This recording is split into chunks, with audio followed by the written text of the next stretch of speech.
Hello guys, welcome to Sunny sports. এই যে দেখছো ভাইগুলো সব আমাদের এলাকার, ঠিক আছে। ওদের অনেক দিন থেকে এই যে নীলাঞ্জন আমাকে অনেক দিন থেকে বলেছে যে দাদা আমি যাবো একটা সিজনে ক্রিকেট ব্যাট অবশ্যই নেবো।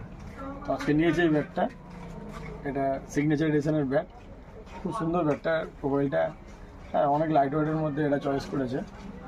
তো তারপর আমি এদের মুখেই জিজ্ঞেস করবো যে কেন এদের মানে আর্কের প্রতি এত ইয়ে, যে আর্কেই নেবো। অন্যান্য ব্র্যান্ড আমি অনেক দেখিয়েছি, ব্যাট দেখিয়েছি, আর্কের এখন স্টক অনেক কম, কিন্তু ওরা বলেছে না আমরা আর্কেই নেবো, আর্কেতেই নেবো, আর এটা নিয়েছে। তো একটু রিজনটা আমরা জানতে চাইবো। বলো বলো বলো কেন তোমরা আর্কেরই ব্যাট পছন্দ করলে? অন্যান্য আরও অনেক ব্যাট ছিল।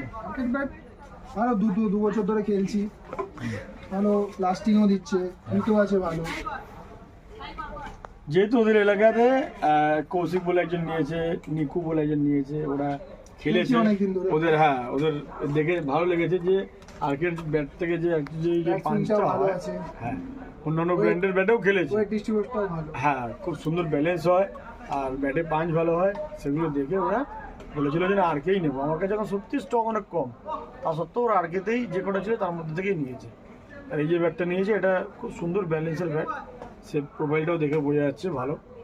তো তারপরে খেলবে এলাকার ছেলে, আমরা জানতে পারবো, দেখতে পারবো সামনে। এই কভারটা কালারটা নিজেরাই ওরা চয়েস করে নিয়েছে। ঠিক আছে ভাই, বলে থ্যাংক ইউ।